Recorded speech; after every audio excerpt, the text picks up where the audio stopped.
হিঙ্গলগঞ্জের postal ballot vote পর্ব ইতিমধ্যে শুরু হয়ে গেছে। কেন্দ্রীয় বাহিনী, জওয়ান ও পুলিশ প্রশাসনের এদিনের তৎপরতায় ভোট পর্ব শুরু হয়েছে পোলিং অফিসারদের। আজকে ভোট পর্ব প্রায় 500 পোলিং এজেন্টের এদিনের ব্যালট পেপারের ভোট পর্ব শুরু হয়। পোলিং এজেন্টের দাবি, যেভাবে ইলেকশন কমিশনের যে নির্দেশ দেওয়া হয়েছে সেই নির্দেশ মতো কোনোভাবেই কোন কাজ হচ্ছে না। যেখানে দেওয়া রয়েছে ভ্যাবলা পলিটেকনিক কলেজের সব ইস্যু সেখানে দেখাচ্ছে।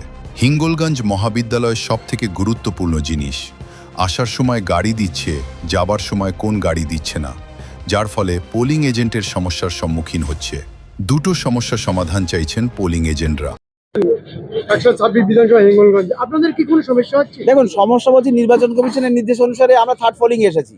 এখানে আমি আপনাকে দেখাচ্ছি থার্ড পোলিং এ যে ট্রেনিংটা দেওয়ার সময় এখানে লেখা রয়েছে আপনি এখানকার ডিসিএসসি, হিঙ্গলগঞ্জের ডিসিএসসি থেকে আমাদের ইনস্ট্রুমেন্ট কালেক্ট করতে হবে, বেড পর্যন্ত চলে যেতে হবে। এখানে লেখা রয়েছে বসিরহাট পলিটেকনিক কলেজে জমা করতে হবে, কিন্তু এরা বলছে না এখানে জমা করতে হবে।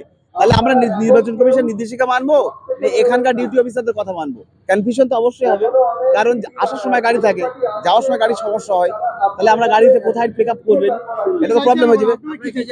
না, আমরা চাইবো যেটা নির্দেশিকা আছে সেই নির্দেশিকা মানুক, আর না হলে সেটা যদি নির্দেশিকা জমা দেয় তাহলে বাইরে রিটার্ন দিক। আমি আসাদুজ্জামান, স্বরূপনগর থেকে এসেছি। পোস্টাল ব্যালটের কি ভোট হলো হিঙ্গলগঞ্জ কলেজে?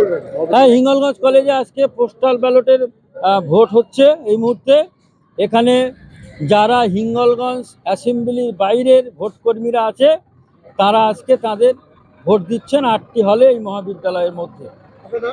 আমার নাম সুরজিৎ বর্মন, আমি এআইটিসি প্রার্থী আনন্দ সরকারের চিফ ইলেকশনে।